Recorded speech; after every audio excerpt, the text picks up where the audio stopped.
Bonjour tout le monde. Donc, aujourd'hui, on va faire de la compote de pommes et poires. Là, pour débuter, comme vous le voyez, je mets toujours du jus de citron dans mon eau pour garder mes pommes coupées qui ne noircissent pas. Puis, je vais garder mes quarts de pommes. Je vais peut-être faire quelque chose à la fin avec. Donc, on débute pour couper les pommes en morceaux. Là, vous voyez, là, je suis en train d'éplucher les pommes, puis j'enlève la pelure, parce que ce ne sont pas des pommes biologiques. Et moi, quand c'est pas biologique, ben, malheureusement, je ne garde pas la pelure. Mais sinon, vous pouvez garder la pelure si ça ne vous dérange pas. Si vous avez des pommes bio, gardez la pelure, c'est sûr. Ça donne une très belle couleur à la compote, puis c'est sûr, il y a plus, on va chercher aussi d'autres vitamines supplémentaires. Donc, c'est ça. On va couper les pommes en morceaux. Ça, c'est un petit appareil que j'utilise, que j'aime beaucoup. Je crois que c'est de Starfruit pour enlever les quarts de pomme. Là, vous voyez que je les coupe toutes en petits morceaux parce que cette fois-ci, je veux faire de la compote de pommes, mais pas lisse. Je la veux avec des morceaux dedans, fait que je commence déjà à faire des petits morceaux. Sinon, laissez vos gros morceaux comme ça parce que ça va tout passer en robot, sinon à votre robot pour devenir une purée lisse, lisse, lisse. Voilà, les pommes ont toutes été faites. J'avais 2 fois 6 livres de pommes. Donc, j'avais 12 livres de pommes et j'ai 2 emballages de poires. Je ne sais pas, ça me donne à peu près 13 poires.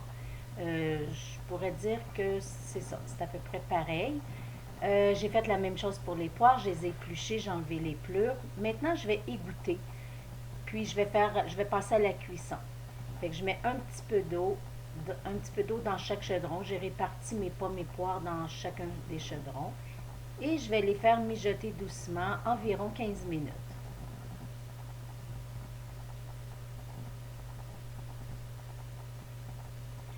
Si vous aimez les épices, comme moi j'aime beaucoup la cannelle, fait que je vais rajouter un petit peu de la cannelle.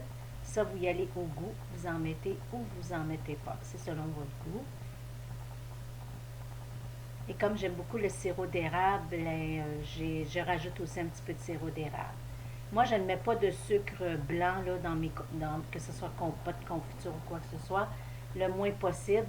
Donc là, juste le fruit, la poire est déjà sucrée, la pomme. Donc juste pour ajouter un petit kick avec le sirop d'érable.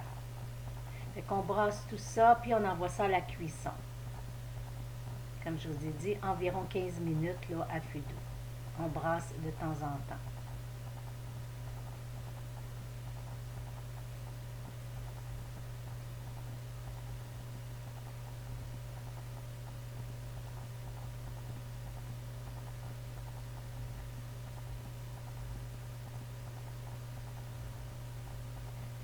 Pendant que la cuisson se fait, je prépare mes pots.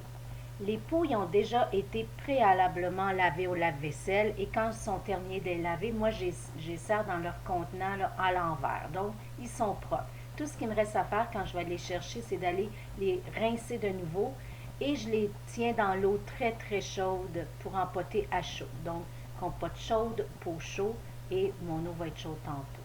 Donc, je ne sais jamais combien de pots j'ai besoin. Donc, j'en mets pas mal dans mon lavabo pour ne pas en manquer.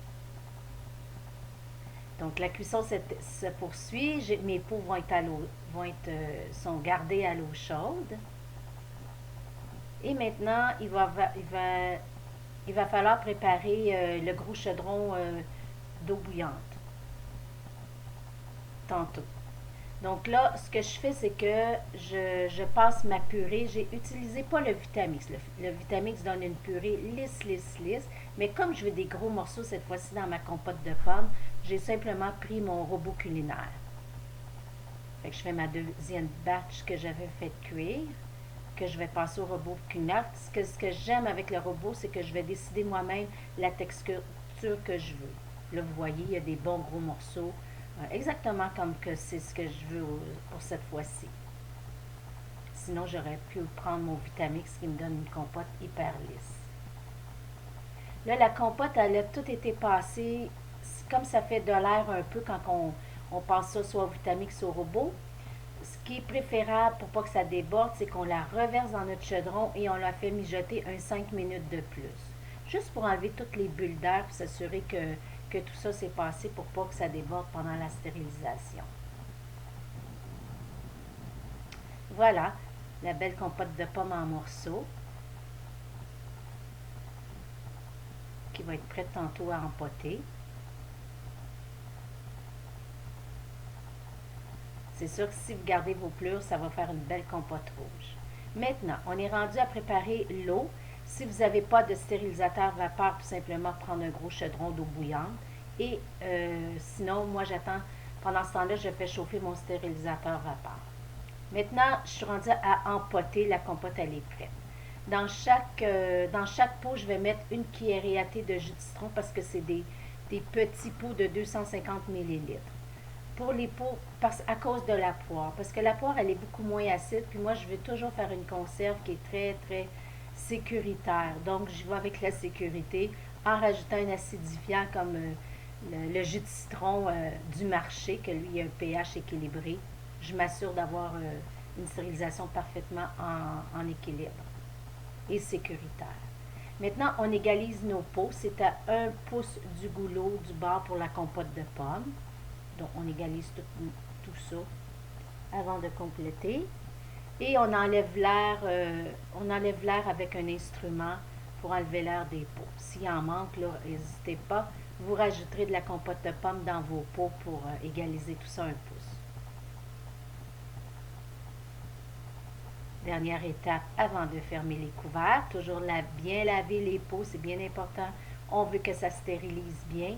Donc, avec du vinaigre, on essuie le dessus des pots.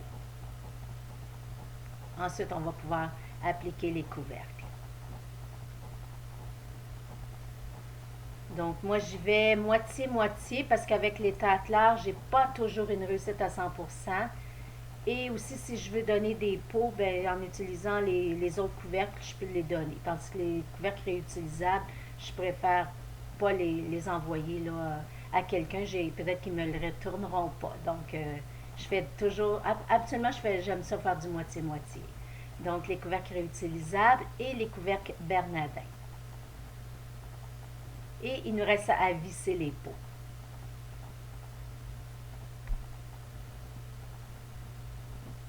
Donc là, la compote est très chaude dans les pots. Si vous avez un gros chaudron d'eau bouillante, normalement, il devrait être prêt. Et moi, on regarde la ligne rouge. Elle est arrivée dans le verre et je vais être prête à empoter. J'ai mis mes 12 pots, 250 ml qui rentrent dedans.